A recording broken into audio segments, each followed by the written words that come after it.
bienvenue. Ici, nous explorons le monde avec calme et curiosité, pour vous accompagner vers un sommeil doux et apaisé. Pensez à vous abonner et à laisser un like dès maintenant, car dans quelques instants, vous serez déjà prêt à dormir. Fermez les yeux, tout commence. Contexte historique et social de la Colombie au XXe siècle. Au cours du XXe siècle, la Colombie s'est trouvée confrontée à un mélange complexe de facteurs politiques, sociaux et économiques qui ont profondément façonné son histoire. Contemporaine, ces éléments ont influencé tant la structure du pouvoir que la vie quotidienne de ses habitants. La trajectoire du pays, marquée par des inégalités criantes, des conflits armés récurrents et une instabilité institutionnelle, a contribué à la formation d'une société où la loi et l'ordre étaient souvent fragiles. Ce contexte instable a nourri l'émergence de figures controversées telles que Pablo Escobar, dont l'impact dépasse largement le cadre criminel pour s'inscrire dans une réalité sociale plus large. La Colombie, grande nation d'Amérique du Sud, s'est longtemps caractérisée par une grande disparité dans la répartition des richesses. Une minorité concentrant une partie importante des ressources économiques, tandis que la majorité de la population vivait dans la pauvreté ou la précarité. Ce déséquilibre a été accentué par une structure rurale prédominante, où une large proportion des terres était détenue par une élite foncière. L'économie pesante du pays reposait sur l'agriculture d'exportation, notamment le café, qui représentait la principale richesse nationale durant plusieurs décennies. Cependant, malgré cette prospérité apparente, une grande partie des paysans restait marginalisés, sans accès aux infrastructures sociales essentielles ou aux services de base. Sur le plan politique, la Colombie a traversé plusieurs périodes de tourmente. Le pays a connu une alternance difficile entre divers régimes, oscillant entre démocratie fragile et gouvernements autoritaires. La violence politique, notamment pendant la période dite de la violencia, provoquée par un conflit bipartite entre libéraux et conservateurs, a marqué profondément les années 40 et 50.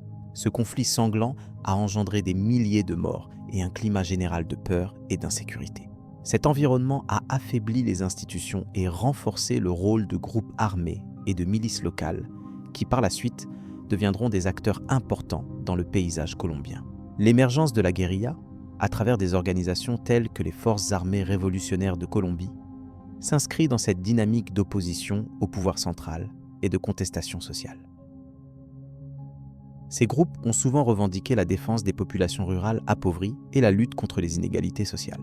Pourtant, leur action a contribué à une escalade de la violence et à un enfermement du pays dans un cycle de conflits prolongés. À côté de ces groupes de politico-militaires, d'autres formes de criminalité organisée ont prospéré, exploitant les faiblesses du système étatique et la porosité des frontières. Dans ce cadre, il est essentiel de distinguer le rôle joué par la drogue dans la société colombienne. La production et le trafic de substances illicites ont connu un développement rapide à partir des années 70 et 80. La demande croissante à l'international, notamment en Amérique du Nord et en Europe, a engendré une économie parallèle colossale. Plusieurs régions de Colombie, en particulier des zones rurales reculées, se sont transformées en foyers d'activité pour le narcotrafic, offrant des revenus bien supérieurs à ceux que pouvaient le procurer les activités légales. Cependant, cette richesse facile a eu un coût social très élevé, alimentant la corruption, la violence et la dégradation des structures sociales. C'est dans ce contexte économique où l'État peinait à contrôler tous les territoires et où les populations vulnérables cherchaient à apporter des alternatives de survie, que des personnages comme Pablo Escobar ont pu émerger et asseoir une influence considérable.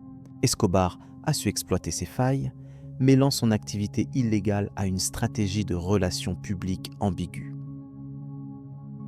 Il s'est présenté non seulement comme un chef de réseau de trafic de stupéfiants, mais aussi comme un homme généreux envers les communautés pauvres. Cette double posture a contribué à sa réputation ambivalente, le plaçant à la fois comme un ennemi public et un héros populaire. La complexité de la Colombie au XXe siècle réside dans ce paradoxe, où le même individu peut incarner des réalités contradictoires. Les inégalités profondes, l'incapacité des institutions à imposer pleinement la loi et la profonde demande sociale d'amélioration des conditions de vie ont créé un terreau fertile pour l'ascension de figures charismatiques mêlant pouvoir et crime.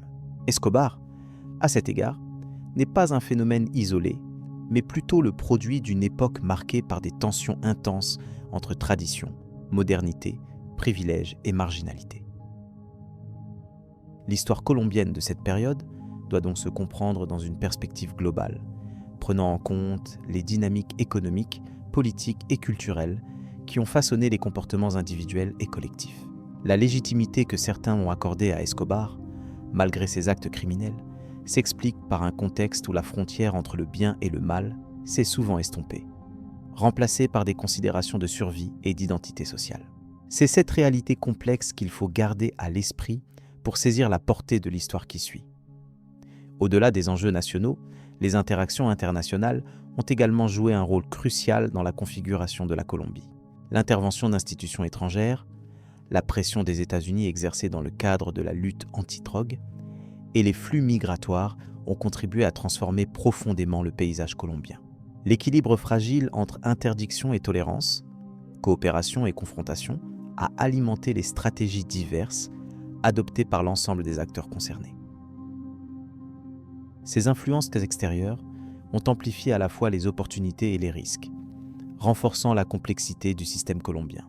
En somme, le contexte historique et social de la Colombie au XXe siècle révèle une société aux contradictions marquées, où les fractures sociales et politiques ont engendré à la fois des conflits violents et des tentatives multiples de résolution pacifique. Ce cadre a permis l'éclosion de figures complexes telles que Pablo Escobar, dont la trajectoire illustre la tension entre des aspirations diverses et un environnement souvent hostile. Comprendre ce contexte est indispensable pour appréhender la suite de son histoire, qui se déploie dans un cadre à la fois chargé de violence et d'espoir. Cela nous conduit naturellement à explorer les origines et les modalités d'ascension de Pablo Escobar, figure emblématique de cette période. Nous verrons comment les éléments évoqués jusque-là ont trouvé une cristallisation dans son parcours personnel, incarnant les contradictions profondes de la Colombie de son temps. Les origines et la jeunesse de Pablo Escobar. Les origines de Pablo Escobar plongent leurs racines dans une Colombie marquée par des inégalités sociales profondes et un contexte rural difficile. Né en 1949 dans la ville de Río Negro, dans le département d'Antioquia, il grandit dans une famille modeste. Son père, Abel de Jesús Escobar, était un fermier d'origine modeste, tandis que sa mère, Hermilda Gaviria, enseignait la littérature. Cette union fit d'Escobar un enfant doté d'un certain équilibre entre le monde paysan et l'éducation, mais aussi des contradictions propres à une société en pleine mutation. L'enfance de Pablo Escobar s'inscrit dans un milieu où les opportunités économiques se font rares. Cette période demeure formatrice, car la vie rurale impose une dureté et un sens pratique qui influenceront durablement sa manière d'aborder les défis futurs. Dès son plus jeune âge, il montre une débrouillardise notable, cherchant à contourner les règles pour obtenir ce qu'il désirait. Ses premières expériences forgent en lui une personnalité pragmatique et astucieuse, prête à exploiter toutes les failles du système qui l'entoure. Au fil de son adolescence, Escobar entre dans le monde urbain, s'installant à Medellín, la seconde ville du pays. La transition d'un environnement rural à une cité en plein essor industriel transforme son regard sur la société colombienne. Il découvre alors les grandes disparités entre riches et pauvres, mais aussi la possibilité d'ascension sociale rapide par des moyens non conventionnels. C'est en cette période qu'il commence à réaliser que les règles du jeu ne sont pas toujours équitables et que le pouvoir peut s'acquérir par d'autres voies que celles dictées par la loi. Le contexte historique brésilien joue un rôle indirect dans la trajectoire d'Escobar, puisque la région d'Antioquia connaît une croissance économique liée notamment à la production d'or, de café et de textiles. Medellín devient un centre industriel et commercial important, attirant une population diverse et en quête de meilleures conditions de vie. Pourtant, cette prospérité cache une réalité sociale marquée par la pauvreté. Et c'est dans cette tension que Pablo Escobar commence à développer ses ambitions. Sa compréhension fine de cette dualité entre richesse visible et misère profonde lui permet d'adapter ses stratégies avec efficacité. Durant sa jeunesse, Escobar est également marqué par certaines traditions culturelles propres à la Colombie et surtout à sa région natale. La famille et la communauté jouent un rôle central, valorisant des liens de solidarité parfois ambivalents. Il apprend très tôt que la loyauté et le respect sont des monnaies d'échange essentielles pour naviguer dans ce milieu. Par ailleurs, La figure du caudillo, ce chef local capable de protéger et parfois de dominer sa population, nourrit les fantasmes d'autorité et de pouvoir qui l'animeront plus tard. L'éducation reçue par Escobar, bien qu'incomplète, apporte un certain socle intellectuel ouvrant la voie à une connaissance pragmatique du monde.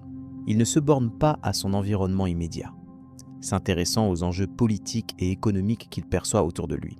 Ces connaissances contribuent à structurer ses ambitions hors normes, nous permettant de comprendre que son futur rôle ne relève pas du hasard, mais d'une construction patiente et réfléchie. Ainsi, Pablo Escobar ne peut pas être réduit à une simple figure de criminalité, mais doit être envisagé comme un produit complexe de son époque.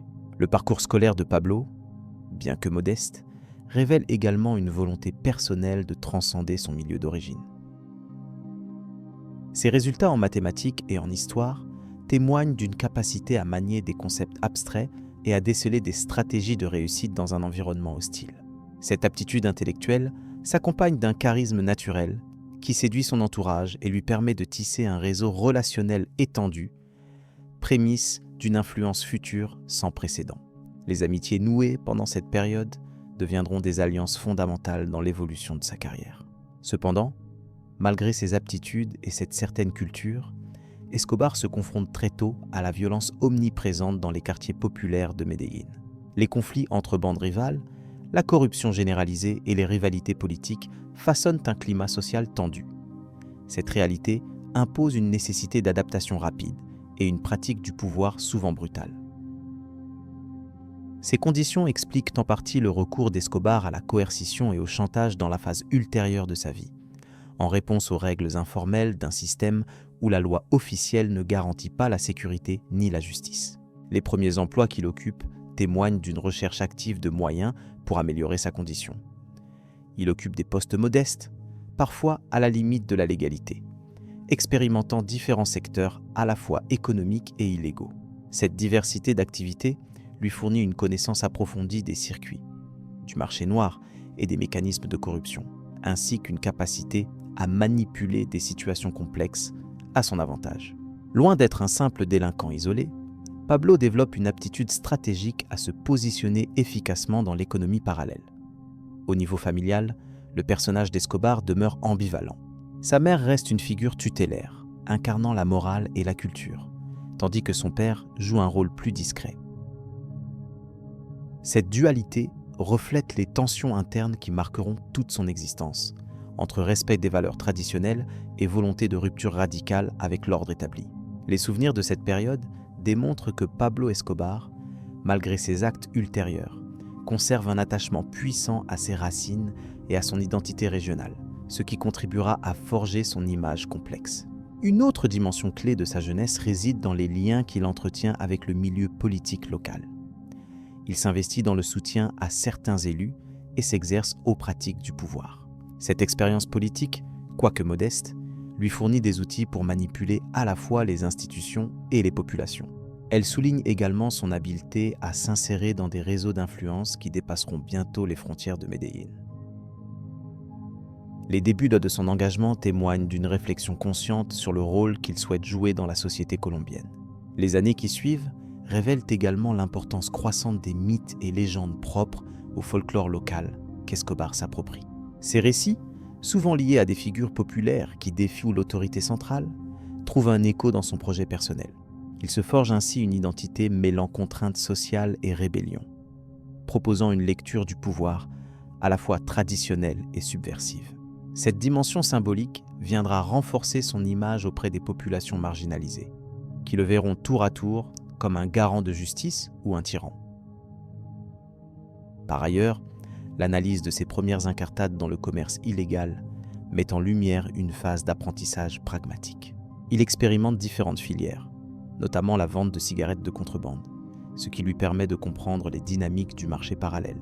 Ces activités, tout en générant un revenu important, lui donnent surtout l'occasion d'établir un réseau de collaborateurs fidèles et d'acquérir une maîtrise des enjeux logistiques et financiers. Cette étape constitue la fondation matérielle sur laquelle reposera son ascension future. Il est également important de noter le contexte global de la Colombie dans ces années cruciales. Le pays vit une époque marquée par des conflits internes violents, opposant guérillas, paramilitaires et forces gouvernementales. Cette atmosphère de tension renforce le sentiment d'insécurité et de défiance envers l'État. Pour Escobar, cette situation devient un cadre propice à l'émergence d'un pouvoir parallèle capable de restaurer un ordre à sa manière. La défaillance des institutions légales légitime pour certains l'intervention de figures comme lui, qui promettent comme protection et soutien aux populations oubliées. Enfin, l'histoire de Pablo Escobar dans ses jeunes années illustre une trajectoire complexe, façonnée par des facteurs sociaux, économiques et culturels multiples. Ce portrait nuancé permet de comprendre les racines d'un personnage qui ne peut être réduit à une dichotomie simpliste. Futur baron de la drogue, il est aussi le fruit d'un environnement marqué par la pauvreté, la violence et la quête d'identité. Cette compréhension offre une base essentielle pour appréhender les étapes suivantes de son parcours, qui mêlent pouvoir, crime et influence populaire. Cette analyse des origines et de la jeunesse de Pablo Escobar nous conduit naturellement à examiner les premières manifestations concrètes de son pouvoir. Le passage à l'âge adulte et les débuts de son implication dans le trafic de drogue représentent des moments charnières. La transition vers ces activités structurera son destin et transformera profondément la société colombienne. Ainsi, en continuant cette exploration, on découvrira comment les ambitions de ce jeune homme modeste se sont muées en un empire tentaculaire. La montée dans le trafic de drogue. Dans les années 70, le commerce de la drogue en Colombie connaissait une mutation profonde, et l'émergence de figures comme Pablo Escobar fut étroitement liée à ce contexte de transformation sociale et économique. Issu d'un milieu modeste dans la ville de Medellín, Escobar a commencé ses activités illicites de manière pragmatique, exploitant d'abord le marché local, avant de s'engager dans un commerce plus vaste et plus risqué. Ses premiers pas n'étaient pas ceux d'un simple trafiquant, mais d'un entrepreneur qui comprenait la dynamique complexe du trafic naissant. Le commerce de la cocaïne, jusque-là produit en petite quantité et destiné à un usage local ou régional, se mit à gagner en importance. La demande internationale, pouvant coûter des sommes considérables, incita des acteurs à structurer les réseaux de distribution. Escobar joua un rôle clé dans ce nouveau schéma en développant des routes de contrebande efficaces reliant la Colombie aux marchés nord-américains et européens. Il ne s'agissait pas seulement d'un trafic à petite échelle, mais d'une organisation qui, bien que clandestine, fonctionnait avec une logique comparable à celle d'une entreprise classique. L'ascension d'Escobar fut aussi liée à sa capacité à mobiliser des ressources diverses. Des camps d'entraînement aux laboratoires sophistiqués, le contrôle du processus complet de production à distribution passa entre ses mains. Cette verticalisation lui donna un avantage certain sur la concurrence, consolidant une réputation redoutée. L'efficacité des mécanismes mis en place s'appuyait également sur une capacité à corrompre des fonctionnaires, des policiers et parfois même des personnalités politiques, ce qui instaura un climat d'impunité relative autour de ces opérations. Il faut comprendre que ce marché n'était pas seulement économique, il était aussi profondément ancré dans un système de pouvoir et d'influence. La cocaïne devint une source de richesse sans précédent, mais aussi un levier politique que certains acteurs utilisaient pour asseoir leur position. Escobar, tout en multipliant les fortunes, s'inscrivit dans cette logique de pouvoir parallèle, où violence et argent se mêlaient à des stratégies de contrôle social. Cette dualité explique en partie la complexité de son personnage, oscillant entre celui d'un criminel et celui d'un lieutenant d'un nouvel ordre. La Colombie de cette époque vivait dans une tension constante entre la croissance économique liée au trafic et la fragmentation des institutions chargées de l'ordre. Les structures étatiques, souvent insuffisamment préparées ou corrompues elles-mêmes, se heurtaient à un ennemi invisible mais omniprésent. Ce terrain d'incertitude favorisa l'émergence d'acteurs comme Escobar, qui savaient naviguer entre légalité apparente et illégalité assumée. Le réseau qu'il bâtit ne se limitait pas à la production de la drogue, mais englobait un univers d'influence étendu, marqué par la violence, mais aussi par des actions communautaires qui construisaient une certaine légitimité populaire. En retraçant le parcours de ces premières années, on observe que l'ascension dans le trafic est autant une histoire de savoir-faire économique que de rapports sociaux. La capacité d'Escobar à offrir des opportunités dans des quartiers marginalisés, à financer des infrastructures, à créer une image protectrice, joua un rôle crucial dans l'insertion sociale de son projet. Ces stratégies rendaient difficile la simple condamnation morale, introduisant une complexité dans la perception publique. Escobar était tantôt vu comme un mal nécessaire, tantôt comme un protecteur, une ambivalence parfaitement inscrite dans le contexte colombien de l'époque. Cette montée se caractérisa aussi par une globalisation progressive du trafic de drogue. Les alliances internationales, avec des cartels mexicains ou avec des réseaux basés aux États-Unis, montrèrent qu'Escobar ne contenait pas son ambition au territoire national. Le passage d'un commerce artisanal à une véritable industrie clandestine nécessita la création de structures de gestion rigoureuses. Ces organisations surpassaient souvent les administrations publiques par leur efficacité et leur capacité d'adaptation face aux pressions policières ou judiciaires. Le mécanisme économique sous-jacent reposait sur une forte demande extérieure, notamment dans les pays du Nord. L'acheminement de la cocaïne requérait des méthodes innovantes, utilisant des avions, des sous-marins artisanaux ou des itinéraires terrestres complexes. Escobar développa des systèmes logistiques d'une grande sophistication. À cela s'ajoutaient les procédures de blanchiment d'argent, indispensables pour intégrer les profits dans l'économie légale. Ce circuit global représentait un défi permanent pour les autorités, mais aussi une opportunité immense pour ceux qui savaient l'exploiter. C'est dans ce contexte que Pablo Escobar se transforma en un acteur incontournable. Sa montée ne se limita pas à la croissance économique, mais touchait aussi des dimensions politiques et sociales. La légende qui entourait son nom commençait à se tisser, nourrie par ses actions, ses alliances, mais aussi par les oppositions qu'il suscitait. Ce paradoxe entre terrorisme et philanthropie rendait sa trajectoire difficile à cerner simplement comme l'histoire d'un criminel. Au fil du temps, le contrôle du marché par Escobar renforça son pouvoir face à ses rivaux. La violence, bien que limitée dans ses débuts, s'intensifia en réponse aux rivalités concurrentielles et à la pression étatique. La terreur devint une arme stratégique utilisée pour maintenir un ordre interne. Cela signifiait aussi que toute opposition était rapidement éliminée ou absorbée.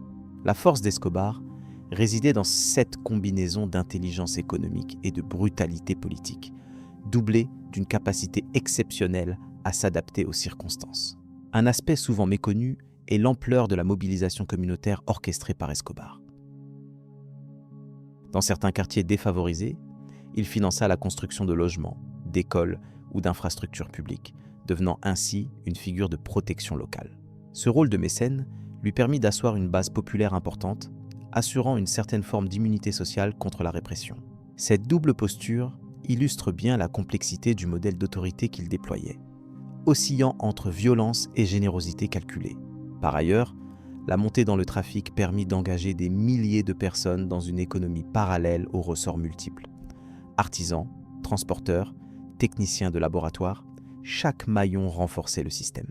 Cette économie souterraine influença notablement les dynamiques sociales des régions concernées. Les conflits coutumiers et politiques traditionnels furent imbriqués dans ces nouveaux enjeux. Escobar devint ainsi un acteur clé dans un paysage en pleine recomposition, où criminalité organisée et développement local se mêlaient inexorablement. Au tournant des années 80, le contrôle du trafic renforça la dimension internationale de cette organisation. Les alliances stratégiques et l'expansion vers de nouveaux marchés attestèrent d'une vision globale.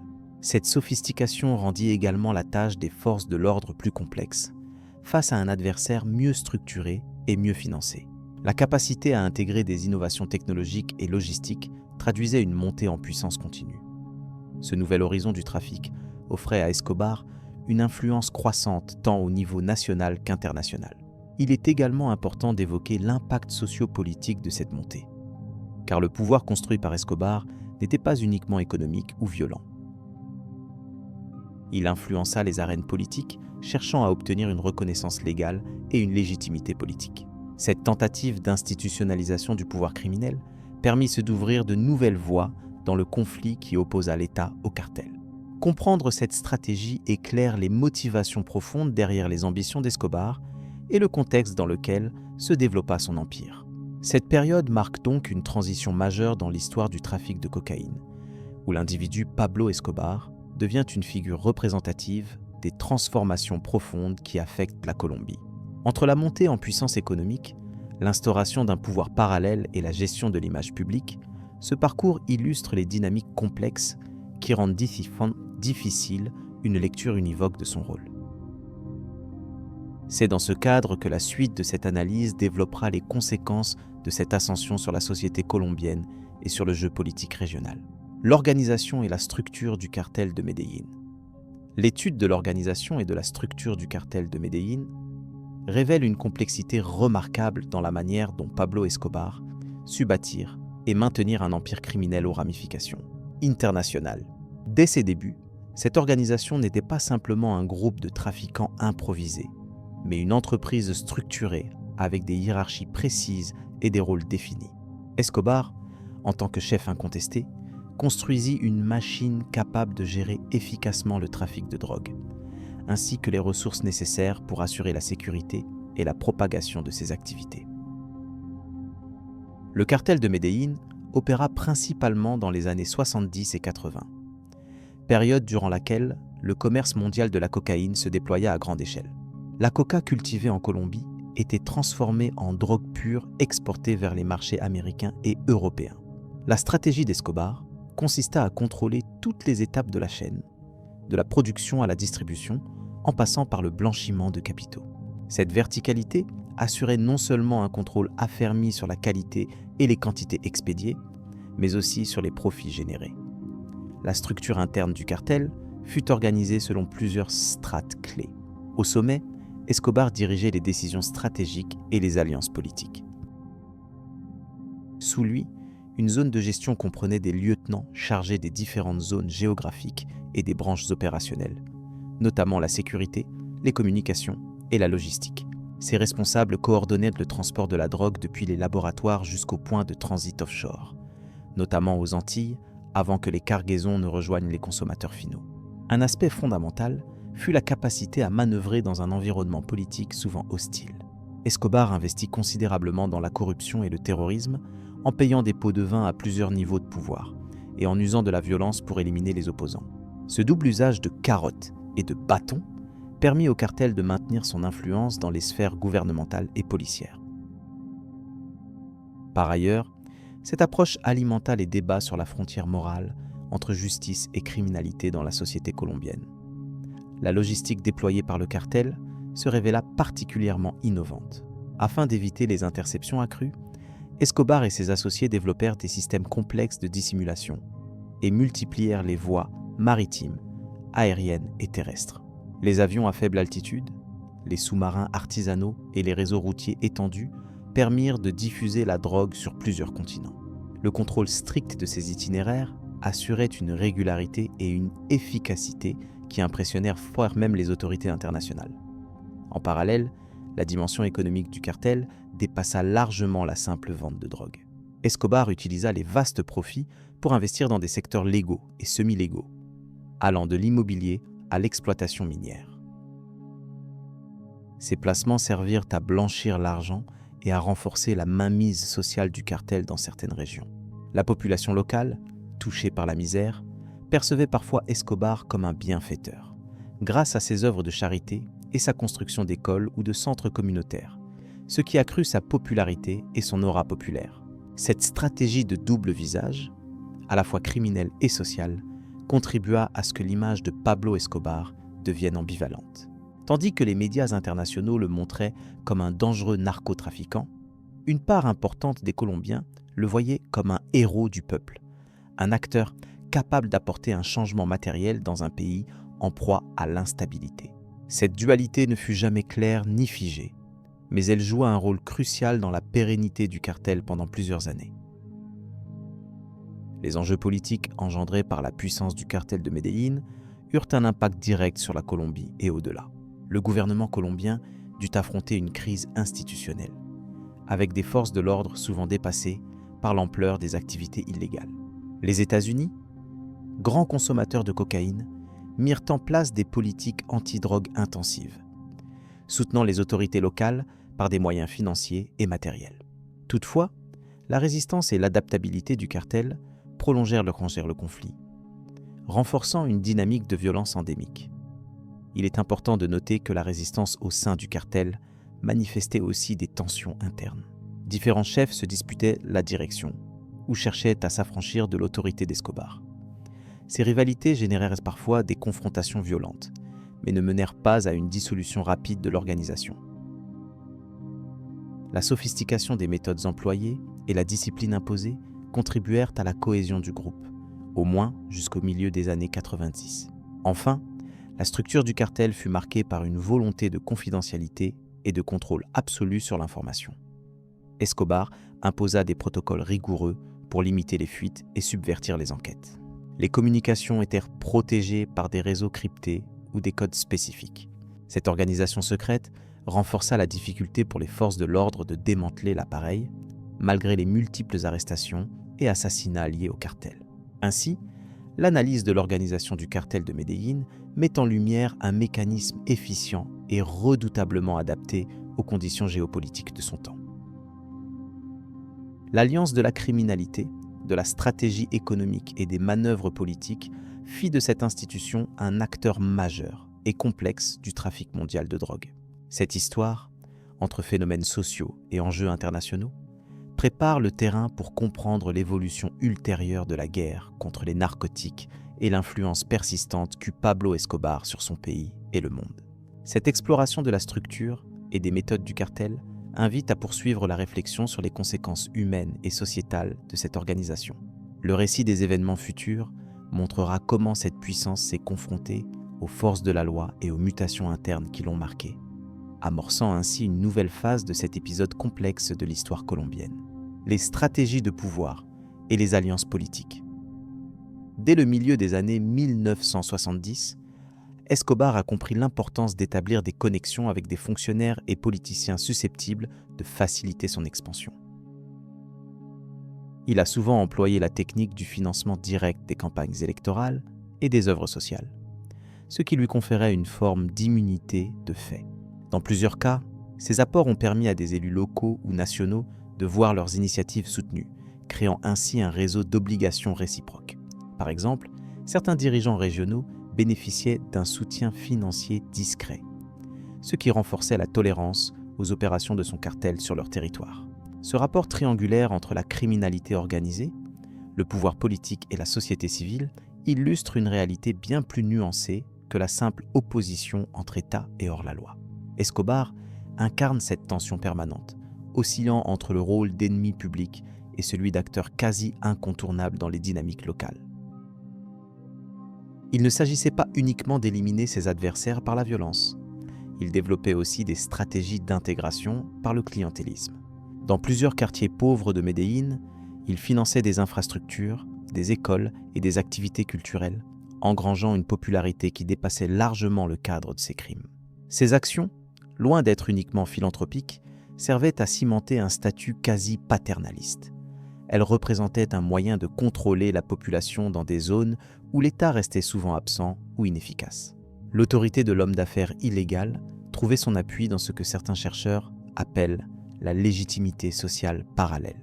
Cette notion décrit comment un individu ou un groupe peut créer, en dehors des institutions officielles, un ordre respecté qui coexiste avec les lois formelles. L'habileté d'Escobar à naviguer entre ces sphères a contribué à sa longévité et à la difficulté pour les autorités de le neutraliser rapidement. Parallèlement, ses relations avec les représentants de l'État n'ont jamais été entièrement linéaires. Le pouvoir colombien était fragmenté, composé de diverses factions souvent rivales. Escobar savait exploiter ces divisions, jouant sur les conflits internes pour garantir une certaine impunité. Il utilisait également la corruption comme levier, versant des pots de vin à des policiers, magistrats et hauts fonctionnaires. Cette stratégie révélait une profonde connaissance du système bureaucratique et une capacité à s'y insérer sans éveiller immédiatement les soupçons. L'engagement politique d'Escobar ne se limitait pas à des aspects illégaux ou clandestins. Il envisageait aussi une carrière politique directe et avait pour ambition d'intégrer officiellement des institutions. Son élection au Congrès dans les années 1990 a été un épisode marquant.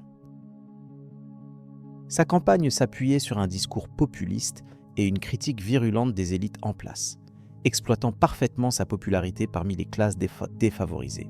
Cette nomination a révélé l'efficace usage des ressources issues de ses activités pour pénétrer les cercles du pouvoir légitime, tout en suscitant une controverse majeure qui a mis en lumière la perméabilité des institutions colombiennes face aux influences extrapolitiques.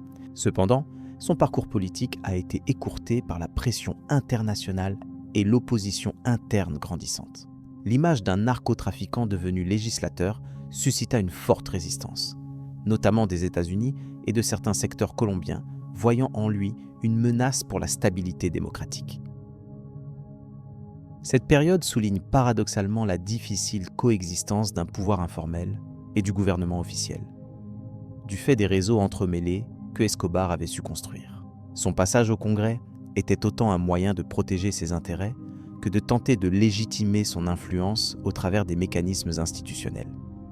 L'importance des alliances avec des acteurs politiques et militaires ne peut être sous-estimée. La collaboration avec certains officiers des forces armées ou policières permettait au cartel de bénéficier d'informations privilégiées, contribuant à éviter les interventions violentes et les arrestations. Ces complicités étaient souvent motivées par des intérêts financiers, mais aussi parfois par des logiques locales, où les acteurs cherchaient à maintenir un équilibre ou à préserver leur propre influence. Ce phénomène souligne la complexité des relations entre le crime organisé et les structures de l'État, où la frontière entre coopération et conflit restait constamment mouvante. La dimension territoriale est également essentielle pour comprendre ces liens. Les zones rurales et urbaines où Escobar exerçait son contrôle étaient des espaces à forte présence de groupes illégaux et à faible contrôle étatique. Dans cet environnement, le pouvoir social et politique prenait souvent un visage alternatif, un pouvoir parallèle qui assurait ordre et sécurité selon ses propres règles. Escobar n'était pas seulement un chef de cartel, il était aussi un acteur central dans la réorganisation de ces territoires, façonnant des formes spécifiques de gouvernance locale. Cette réalité témoigne de la manière dont les réseaux politiques et criminels se sont parfois entremêlés dans la Colombie contemporaine. Enfin, les mythes entourant Pablo Escobar, tantôt perçus comme un diable incarné, tantôt comme un Robin des Bois moderne, participent à brouiller la compréhension de ses relations politiques. Beaucoup de récits populaires exagèrent ou minimisent son rôle réel dans les dynamiques institutionnelles. Pourtant, les archives et témoignages glanés au cours des décennies montrent une habileté constante à forger et entretenir des alliances, qu'elles soient avec des élus, des militaires ou des leaders communautaires. Cette ambivalence invite à repenser les catégories traditionnelles entre légalité et illégalité, entre violence et pouvoir, dans le contexte colombien. Cette analyse des stratégies et liens politiques d'Escobar éclaire une facette déterminante de son ascension, montrant que son empire reposait autant sur le jeu des relations que sur la violence. Ces compromis, parfois temporaires, parfois durables, révèlent une architecture du pouvoir qui dépasse la simple criminalité pour s'inscrire dans une réalité sociale et politique complexe. Ce point de vue permet ainsi de comprendre pourquoi la lutte contre ce type de narcotrafic ne se limite pas à des opérations policières, mais nécessite également une transformation profonde des structures politiques et institutionnelles. Au fur et à mesure que s'est développée cette dynamique, la résistance et les tentatives de rupture se sont également intensifiées, marquant les étapes suivantes de cette histoire. Cette évolution ouvre la voie à la réflexion sur les mécanismes de lutte contre le crime organisé et les défis posés par l'influence de ces réseaux sur les sphères du pouvoir, sujet que j'aborderai dans la section suivante. Les actions caritatives et l'image populaire. Les actions caritatives de Pablo Escobar occupent une place singulière dans l'étude de sa personnalité et de son influence sociale.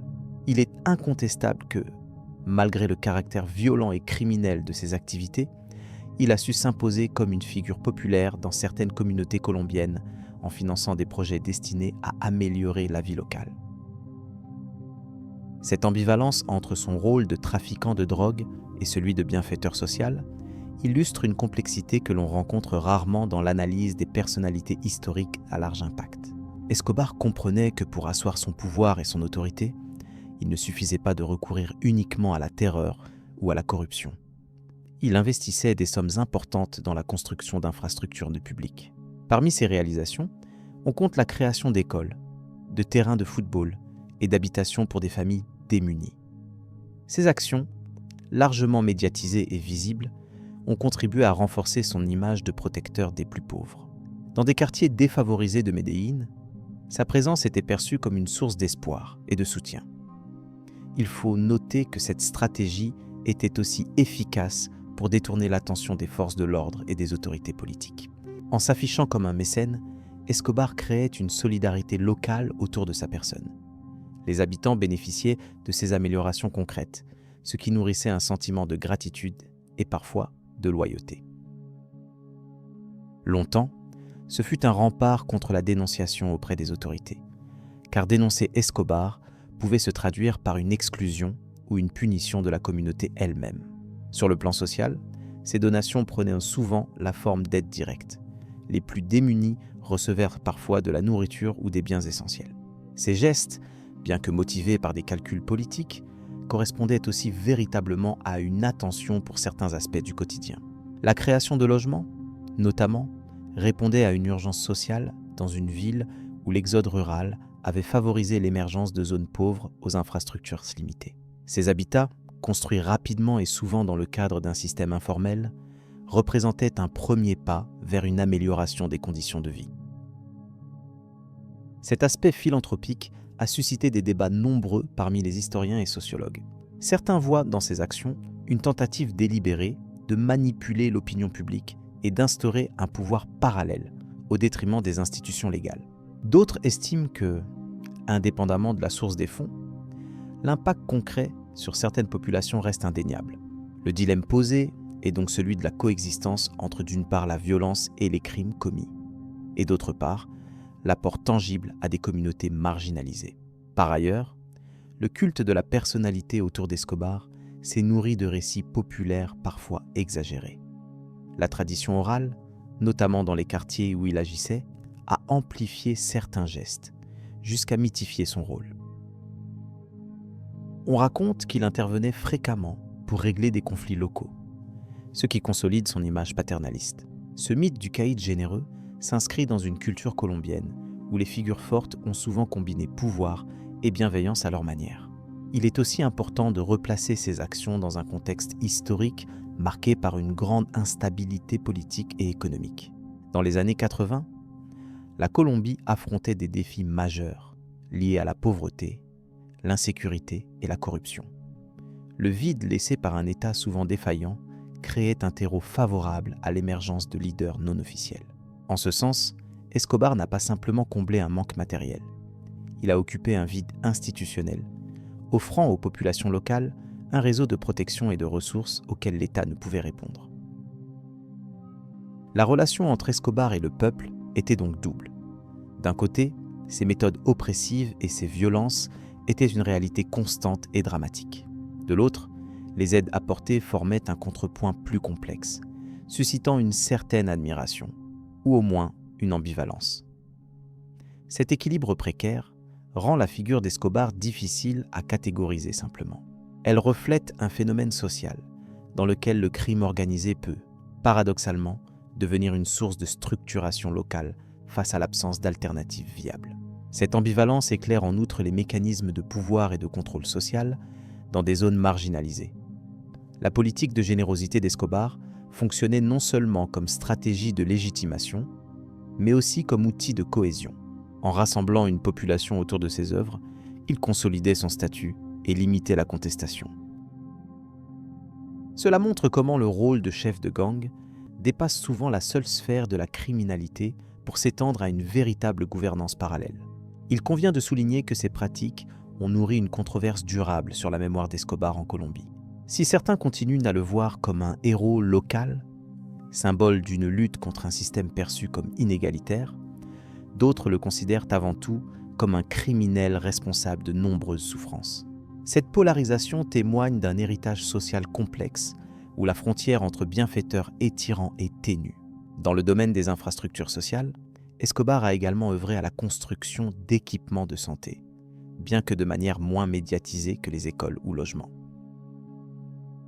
La création de dispensaires dans certains quartiers périphériques témoigne d'un souci relatif pour la santé publique locale.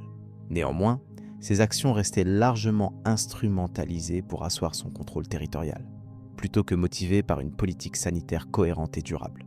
Les ressources engagées dans ces projets provenaient en grande partie des revenus du trafic de drogue. Cette origine criminelle des fonds pose une question éthique majeure. Le bien créé, grâce à des capitaux issus d'activités illicites, soulève la difficulté de dissocier l'action sociale réelle de son cadre moralement contestable. C'est pourquoi l'analyse des actions caritatives d'Escobar ne peut être dissociée de l'examen global de son entreprise criminelle. En parallèle, ses interventions dans le sport local ont renforcé sa popularité. Le financement d'équipes de football et l'organisation d'événements sportifs permettaient de fédérer la population autour d'une activité culturelle populaire, renforçant un sentiment d'appartenance. Le sport était ainsi mobilisé comme vecteur de cohésion communautaire et comme moyen de légitimation du pouvoir personnel d'Escobar. Il est essentiel de rappeler que cette production d'une certaine image visait aussi à protéger ses intérêts juridiques. En créant un capital symbolique positif, Escobar espérait réduire le soutien à son arrestation et renforcer son invulnérabilité devant les autorités. Ce processus illustre une stratégie de communication complexe où l'image publique devenait un champ de bataille pour le contrôle social. Les médias ont joué un rôle ambivalent dans cette construction de l'image. Alors que certains journalistes dénonçaient avec véhémence ces crimes, d'autres régurgitaient parfois sans critique la légende d'un homme proche du peuple.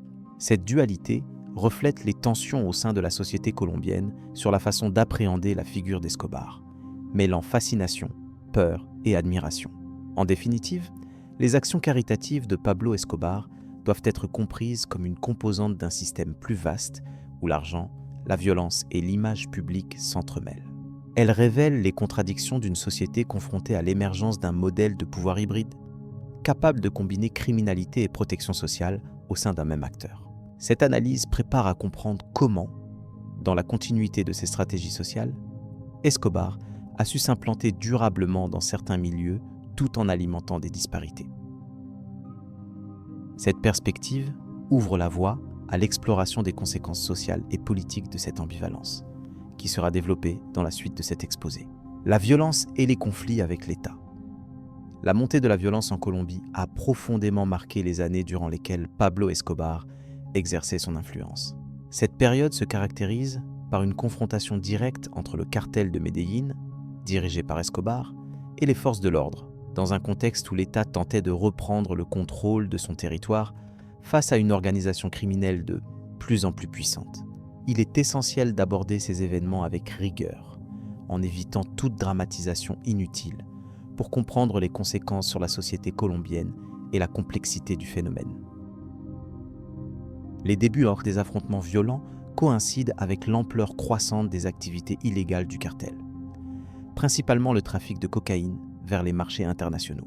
Cette richesse rapide a permis à Escobar et à ses associés de constituer une milice privée et de corrompre des secteurs importants de l'appareil étatique, rendant toute action légale contre eux difficile. Le recours à la violence s'est intensifié pour protéger les opérations du cartel, notamment à travers des assassinats ciblés, des attaques contre les forces de police et des actes de terrorisme urbain. L'État colombien a répondu à cette menace par la mise en place de mesures renforcées, telles que la création d'unités anti-narcotiques spécialisées et une collaboration internationale plus étroite, notamment avec les autorités des États-Unis. Ces efforts visaient à démanteler le réseau logistique du cartel et à saisir les ressources financières colossales accumulées par ses membres.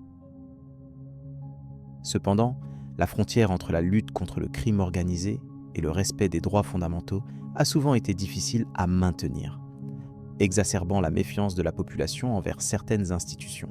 Les violences engendrées par ce conflit dépassaient largement les sphères policières et criminelles. Les civils, travaillant ou vivant dans les zones affectées, se retrouvèrent fréquemment pris entre deux feux, subissant des pertes humaines et matérielles significatives.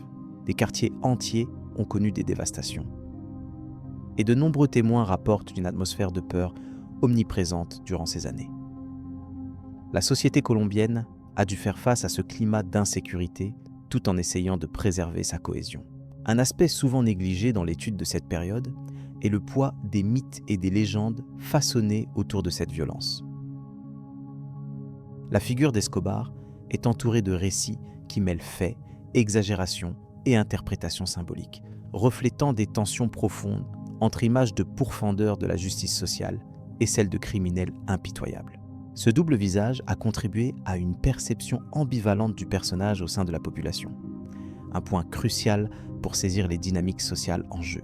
Parallèlement aux affrontements directs, le cartel mettait en œuvre des stratégies pour influencer l'opinion publique et s'implanter dans les communautés locales. La mise en place de réseaux d'assistance sociale, la construction d'infrastructures et le financement d'initiatives étaient autant de moyens destinés à renforcer le soutien populaire. Ce modèle, combinant intimidation et bienveillance apparente, ajoutait une dimension politique à la lutte, brouillant les frontières entre criminalité et légitimité. Les conséquences de ces conflits ont laissé des traces durables dans le paysage colombien. Les institutions publiques ont dû se reconstruire après les dégâts subis, et la société civile a entrepris un long processus de guérison pour surmonter les divisions engendrées. Par ailleurs, le phénomène a suscité une réflexion sur la nature même des liens entre pouvoir, violence et justice dans un pays confronté à de multiples formes d'exclusion et d'inégalité. L'étude des mécanismes ayant conduit à l'escalade des violences révèle aussi des enjeux internationaux, notamment les demandes croissantes des marchés nord-américains et européens qui ont alimenté l'expansion du trafic de drogue. Ces pressions externes, combinées aux faiblesses internes de l'État colombien, ont contribué à la complexité de la lutte, rendant parfois difficile la distinction entre acteurs criminels, médiateurs et victimes, dans un environnement marqué par la corruption et la méfiance mutuelle. L'analyse des confrontations entre le cartel de Medellín et les forces de l'ordre fait apparaître une guerre asymétrique où l'usage de la force brute s'accompagnait d'une stratégie de communication visant à déstabiliser les institutions. Cette guerre a pris la forme d'attentats à la bombe, d'enlèvements et d'assassinats ciblés, perturbant gravement la vie quotidienne et les structures étatiques. L'efficacité des actions menées par l'État a souvent dépendu de sa capacité à mobiliser des ressources considérables et à coopérer avec des acteurs internationaux. Dans ce contexte, la question du maintien de l'ordre public se trouve confrontée à des dilemmes complexes. Comment garantir la sécurité tout en respectant les principes de l'état de droit ? Les forces de police ont parfois été accusées d'excès ou d'abus, ce qui a alimenté un cycle de méfiance et de violence supplémentaires. Ces difficultés illustrent les défis auxquels sont confrontés les États, en proie à des menaces hybrides combinant terrorisme, criminalité organisée et insurrection locale. Le phénomène de la violence liée au narcotrafic en Colombie ne peut être compris sans restituer le contexte social et économique de l'époque. Les inégalités profondes, le manque d'accès à l'éducation et aux services publics ont constitué un terreau fertile pour les recrutements au sein des groupes illégaux. Ces facteurs ont complexifié la tâche de l'État, appelé à conjurer à la fois une menace immédiate et les causes structurelles des conflits. L'impact sur la jeunesse et les familles a été particulièrement marqué, avec un héritage difficile à surmonter. La stratégie d'Escobar, bien que criminelle, s'inscrivait dans un cadre où la violence représentait un moyen de maintenir un ordre parallèle et de s'opposer à l'autorité étatique perçue comme défaillante. Cela a conduit à une polarisation extrême de la société, où certains voyaient en lui un protecteur et d'autres un ennemi public. Cette dualité a nourri des débats passionnés sur les limites de la résistance face à un État jugé incapable et sur les méthodes à adopter pour rétablir la paix et la justice. Les efforts pour démanteler le cartel ont culminé à la fin des années 90, avec une coopération accrue entre agents locaux et internationaux, aboutissant à la capture puis à la mort de Pablo Escobar.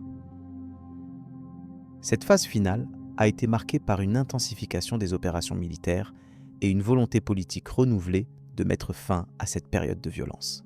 Néanmoins, les séquelles demeurent visibles dans les institutions et la mémoire collective colombienne. Le conflit entre le cartel de Medellín et l'État colombien laisse un enseignement clé sur les relations entre criminalité organisée et gouvernance. Il met en lumière l'importance d'une approche globale combinant intervention sécuritaire, réforme sociale et efforts de prévention. Ces expériences résonnent encore aujourd'hui dans les politiques publiques et les débats concernant la lutte contre les narcotrafics à travers le monde. En conclusion, la violence et les conflits autour de Pablo Escobar constituent un chapitre complexe de l'histoire colombienne, mêlant enjeux criminels, sociaux et politiques. Comprendre cette période nécessite de dépasser les clichés et d'adopter une analyse nuancée, reconnaissant les impacts profonds sur une société confrontée à des défis majeurs. Cette réflexion prépare le terrain pour aborder, dans la suite, les transformations postérieures à cette phase et l'évolution des stratégies étatiques face aux nouvelles menaces, la perception publique et les mythes entourant Escobar. La figure de Pablo Escobar incarne une dualité essentielle dans l'imaginaire collectif, oscillant entre l'image d'un redoutable criminel et celle d'un héros populaire. Cette ambivalence trouve sa source dans le contexte social et historique de la Colombie, où les dynamiques de pouvoir, la pauvreté et les inégalités profondes ont façonné la perception qu'on a de cet homme. En effet, pour certains, Escobar demeure un symbole de violence et de corruption, leader impitoyable d'un empire du narcotrafic ayant semé la terreur, tandis que pour d'autres, il représente une forme de résistance face à un système considéré comme injuste.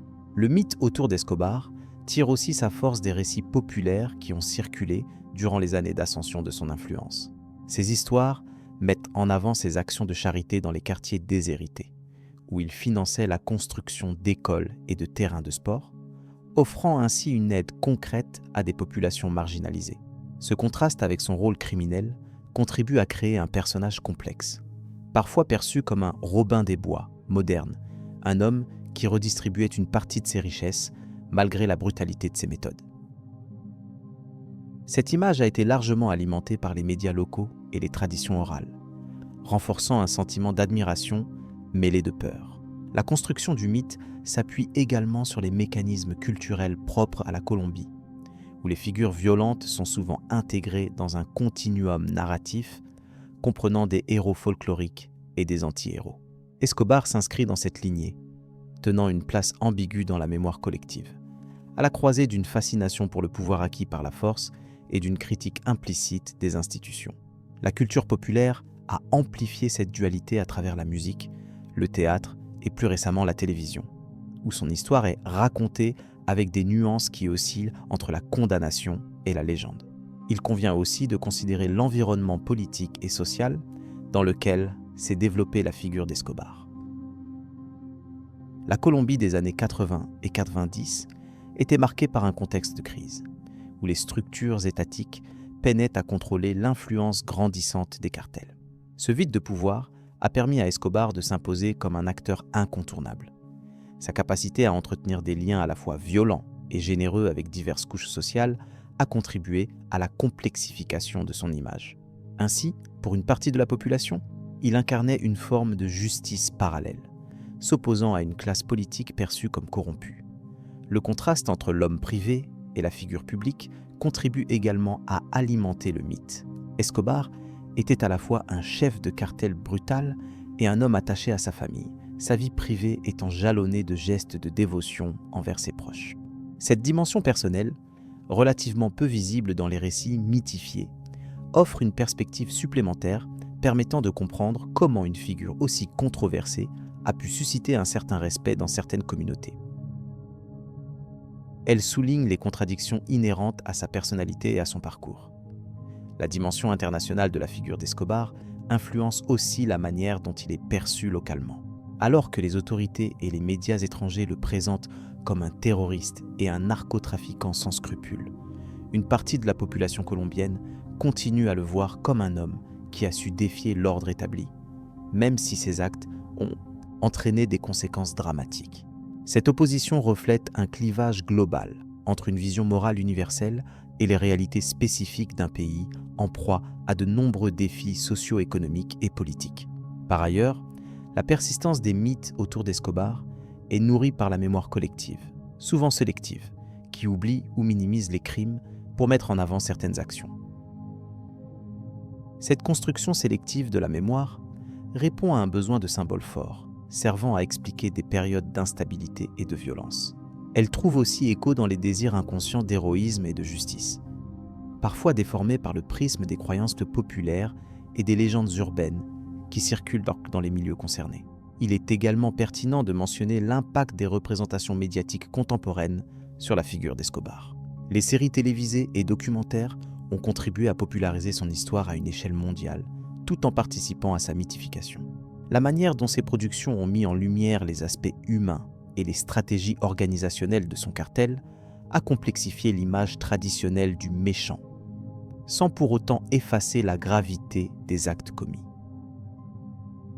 Ce phénomène souligne la tension permanente entre fascination et rejet, caractéristique de l'héritage laissé par Escobar. Les traditions narratologiques de la région ont par ailleurs favorisé l'émergence d'un discours ambivalent sur Escobar. Le récit public oscille entre la moralisation des actes illégaux et la célébration indirecte du courage ou de l'ingéniosité déployée.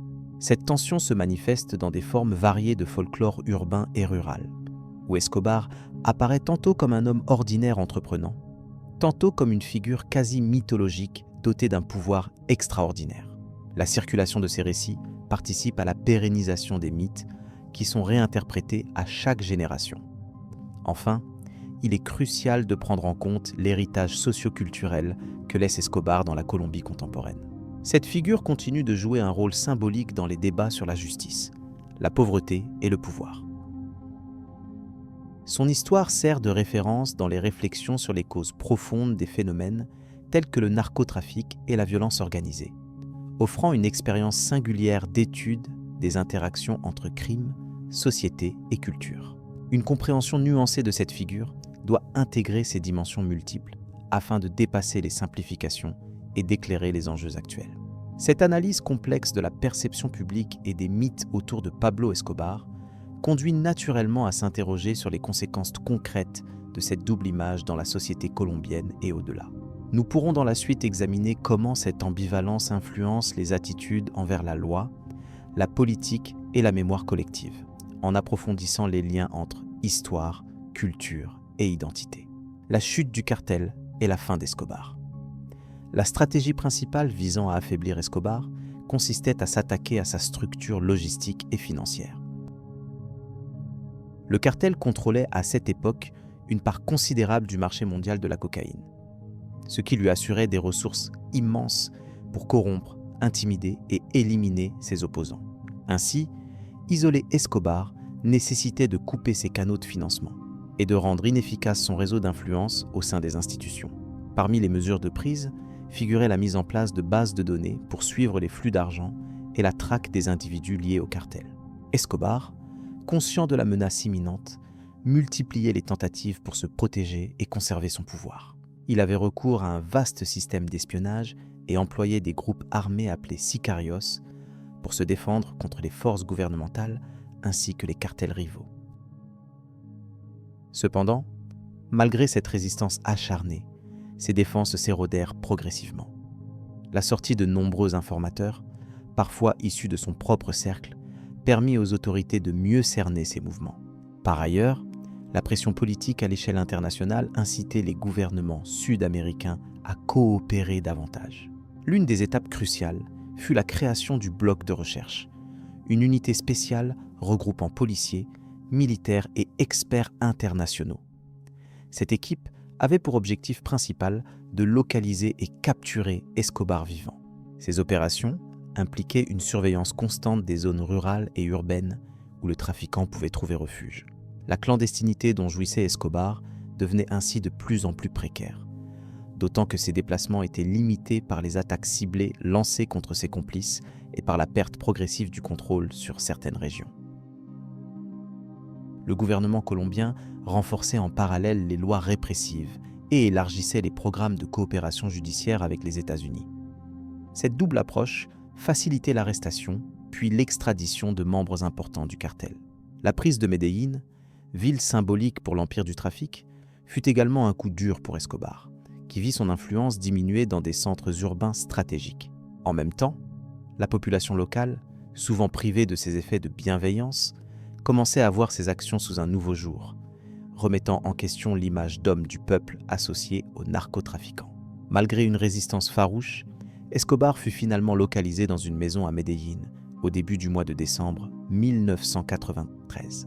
Une intervention conjointe impliquant forces spéciales colombiennes et conseillers américains mena à l'assaut de la résidence.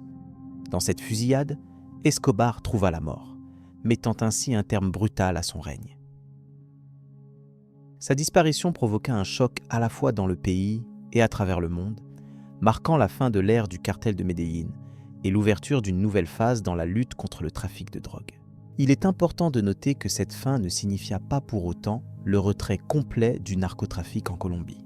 Au contraire, De nouvelles organisations prirent le relais, parfois s'inspirant des méthodes d'Escobar, mais avec des structures différentes.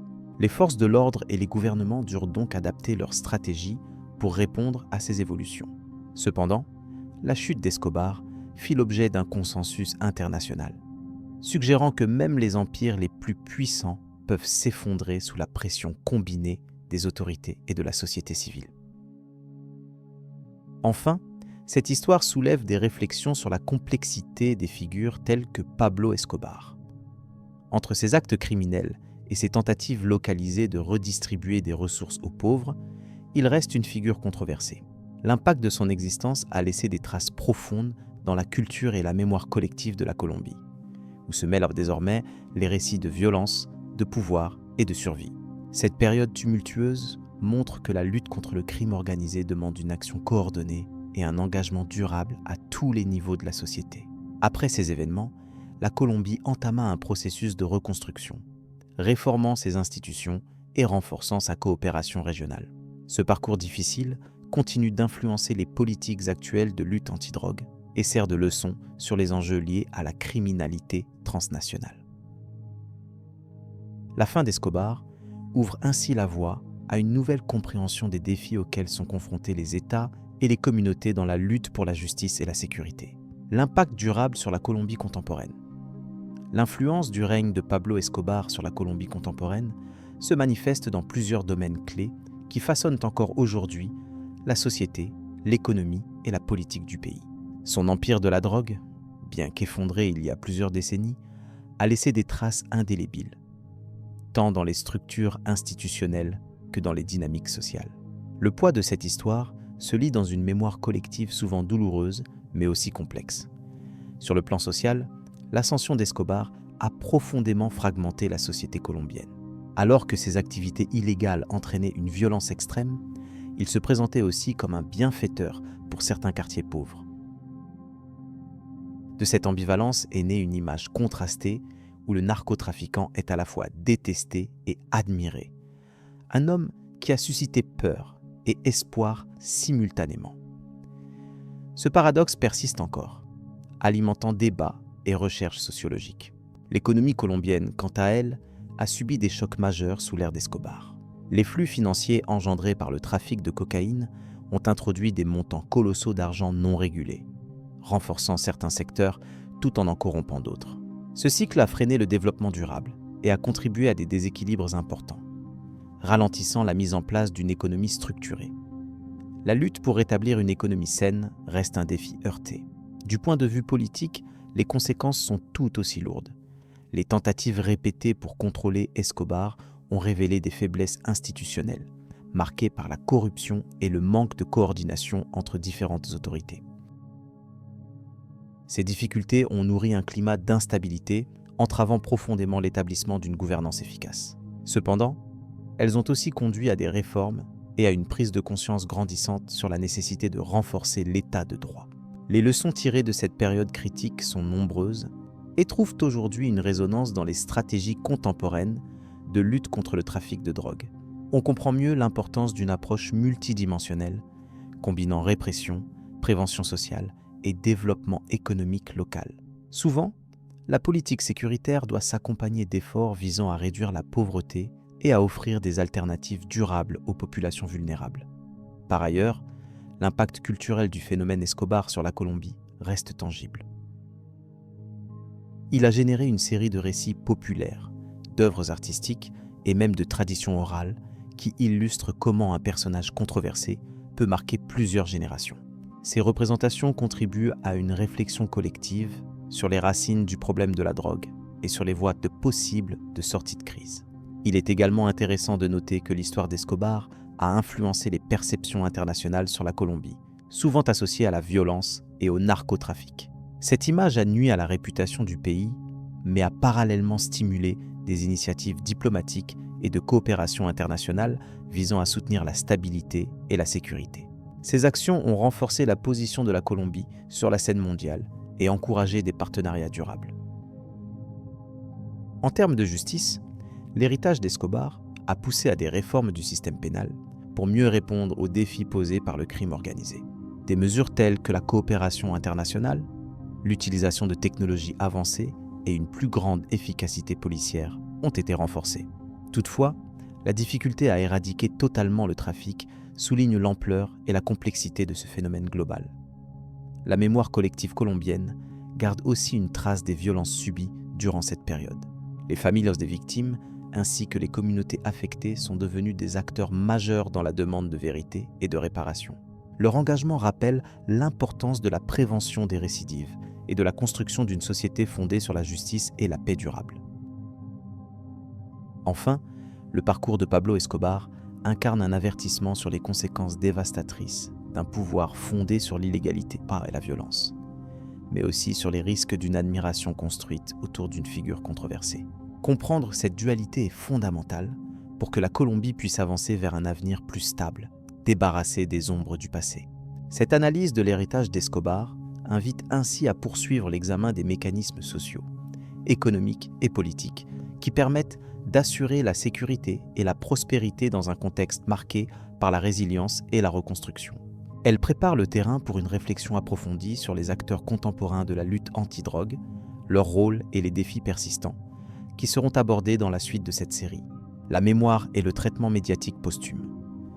La figure de Pablo Escobar continue d'intriguer et de fasciner, bien au-delà de la Colombie, en large partie grâce à la manière dont elle est façonnée dans les médias, la littérature et le cinéma.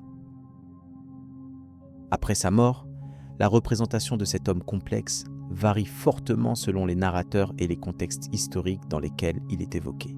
Les médias ont contribué à créer une image à la fois mythique et controversée, oscillant entre le portrait d'un criminel impitoyable et celui d'un personnage presque légendaire qui aurait incarné une forme de résistance populaire. Cette bipolarisation s'explique par l'ambiguïté même de son rôle dans la société colombienne et par la diversité des récits qui ont émergé au fil des années. Dans le domaine journalistique, les reportages et documentaires ont souvent mis en lumière les mécanismes du trafic de drogue, les violentes confrontations avec les forces de l'ordre, ainsi que les effets dévastateurs de cette activité sur la Population Assistant. Pourtant, certains médias ont également tendance à présenter Escobar avec une sorte d'admiration implicite, soulignant son ascension sociale, sa vie fastueuse et son influence considérable sur le paysage politique et économique. Cette approche joue sur la fascination pour le personnage et contribue parfois à atténuer son image négative, en orientant le récit vers un aspect plus spectaculaire ou romancé. La littérature a suivi une trajectoire similaire, oscillant entre une dénonciation critique des crimes et une exploration plus nuancée du contexte social. Plusieurs biographies ont cherché à comprendre les motivations et les circonstances qui ont conduit Escobar à devenir le chef d'un empire criminel, insistant sur la marginalisation et les inégalités qui régnaient à son époque. D'autres ouvrages, en revanche, se concentrent davantage sur l'horreur et les conséquences de ses actes, sans laisser place à la justification ou au pardon. L'intérêt littéraire pour ce personnage contribue ainsi à maintenir un débat ouvert sur la nature du pouvoir, de la violence et de la justice dans des sociétés marquées par la pauvreté et la corruption. Au cinéma, le traitement d'Escobar est encore plus diversifié, car il combine une dimension artistique et commerciale. Des productions comme des films ou des séries télévisées ont largement contribué à populariser son histoire à l'échelle mondiale. Ces œuvres présenteront souvent une vision dramatique de sa vie, mêlant faits réels et éléments fictionnels pour renforcer l'intensité narrative. Parmi les productions les plus emblématiques, certaines mettent en scène Escobar comme un stratège habile, un homme capable de manipuler diverses alliances, tandis que d'autres insistent sur sa cruauté et son manque de scrupules. Le cinéma participe ainsi à la construction d'une icône, phénomène qui dépasse le cadre de la simple biographie. Cette tension entre glamourisation et critique est facilitée par la complexité même de la figure de Pablo Escobar. Pour une partie de la population, notamment dans certaines régions de Colombie, il a été perçu comme un bienfaiteur. Il finançait la construction d'écoles, d'hôpitaux et de logements, s'appuyant sur une image de Robin des Bois. Ces actions ne peuvent être dissociées du calcul politique qui visait à gagner le soutien populaire et à légitimer son pouvoir. Pour d'autres, il reste un symbole d'oppression et de terreur, responsable de milliers de morts et du déchirement social. Cette dualité alimente le débat sur la manière de commémorer ou d'oublier un tel personnage. Cette ambivalence se reflète également dans les réponses institutionnelles et les politiques de mémoire. En Colombie, la question de la réhabilitation de l'image d'Escobar est liée à des enjeux profonds de vérité et de justice. Certains acteurs réclament une analyse sereine et critique du passé pour éviter les erreurs répétées, tandis que d'autres craignent que la fascination pour Escobar nourrisse un culte dangereux du crime. Les musées, les monuments et les initiatives culturelles consacrées à cette période doivent donc naviguer avec prudence entre souvenirs et mise en garde, afin de préserver la mémoire collective sans la déformer. Le récit autour de Pablo Escobar rejoint ainsi des problématiques plus larges sur le rôle des figures historiques dans la construction des identités nationales. Il illustre la manière dont un individu peut devenir à la fois un objet d'étude, une légende urbaine et un instrument politique. La médiatisation posthume participe à préserver et à renouveler son image en se nourrissant des évolutions sociales et technologiques du temps présent. La circulation des informations, les réseaux sociaux et les productions culturelles récentes modifient constamment la perception d'Escobar, en invitant à une réflexion permanente sur la frontière entre vérité historique et narration populaire. Il est important de noter que la fascination pour Pablo Escobar ne se limite pas à son aspect criminel. Son histoire est aussi celle d'un phénomène global, marqué par la mondialisation illicite, les enjeux géopolitiques et les mutations économiques du XXe siècle. Ces dimensions sont souvent abordées dans les analyses les plus complètes, qui privilégient une approche multidisciplinaire. En explorant les réseaux de corruption, l'impact sur les institutions, ou encore la réponse militaire et policière, elles tentent de replacer l'épisode Escobar dans une perspective qui dépasse la simple biographie individuelle. Ainsi, le traitement médiatique posthume est en partie responsable de la perpétuation d'une mythologie autour d'Escobar. Cette mythologie est complexe, car elle résulte d'un mélange de faits, d'interprétations et d'inventions. Elle reflète aussi les contradictions d'une société qui cherche encore à s'expliquer son propre passé traumatique. Cette construction symbolique met en lumière le rôle des narrateurs dans la sélection des événements à retenir ou à occulter, ainsi que dans la façon d'organiser ses souvenirs pour produire certains effets. En ce sens, elle constitue un terrain privilégié d'analyse pour comprendre les mécanismes du pouvoir et de la mémoire. Il convient également de prendre en compte les évolutions récentes de cette narration, notamment avec l'arrivée de nouvelles sources documentaires et la participation croissante d'acteurs locaux dans la réécriture de l'histoire. Ces initiatives favorisent une vision plus pluraliste, qui inclut des voix autrefois marginalisées. Elles contribuent à remettre en cause les versions dominantes, souvent centrées sur une approche sensationnaliste ou manichéenne. Ce mouvement vers une diversification des perspectives participe au dépassement des stéréotypes et à une meilleure compréhension de la complexité humaine et sociale d'Escobar. Enfin, la réception internationale de la figure de Pablo Escobar révèle des enjeux spécifiques liés à la circulation culturelle. À travers les adaptations étrangères, les traductions et les appropriations diverses, le personnage acquiert des dimensions nouvelles, parfois éloignées du contexte d'origine. Ce phénomène soulève des questions sur l'universalité du récit et sur les risques de simplification ou d'instrumentalisation. Il invite à réfléchir aux responsabilités des créateurs de contenu, qu'ils soient journalistes, écrivains ou cinéastes, dans la transmission d'une image fidèle et respectueuse du passé.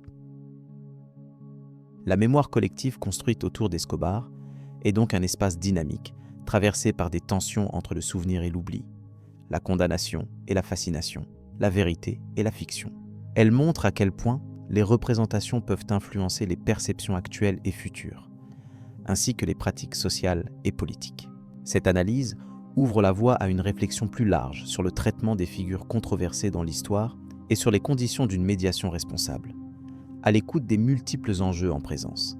Dans la continuité de cette exploration de la mémoire et des images posthumes, il est pertinent d'aborder les répercussions directes de l'activité d'Escobar sur les structures sociales et économiques, ainsi que les traces durables laissées par cette période troublée.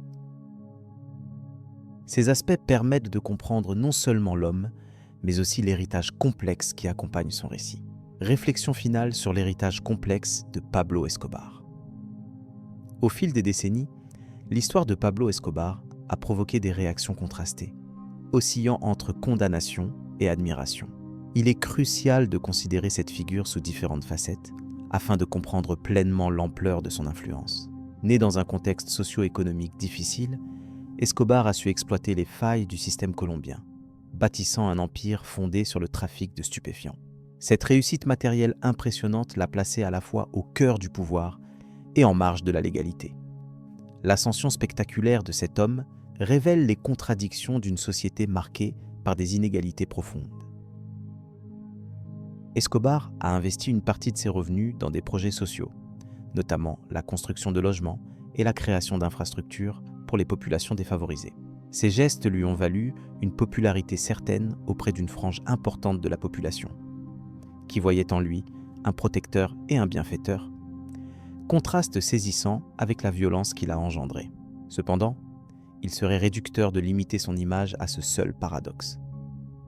Dès son entrée dans le monde criminel, Escobar a instauré un climat de terreur. La lutte violente contre les autorités, les assassinats ciblés et la corruption systématique ont profondément déstabilisé l'État colombien. Ces méthodes brutales ont laissé des cicatrices durables dans la mémoire collective, illustrant l'ambivalence entre l'homme et le mythe. D'un point de vue historique et culturel, Escobar s'inscrit dans une période charnière où le trafic de drogue a bouleversé la géopolitique régionale et mondiale. Son réseau étendu a déclenché des échanges illégaux, dont les conséquences économiques et sociales dépassent largement le cadre colombien. La mondialisation du narcotrafic a modifié les dynamiques du pouvoir, confrontant les États à des défis sans précédent en matière de sécurité et de justice.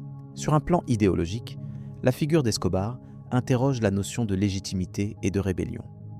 Pour certains, il représente une forme de lutte contre l'oppression structurelle, exerçant un pouvoir parallèle qui compense l'absence d'un État efficace.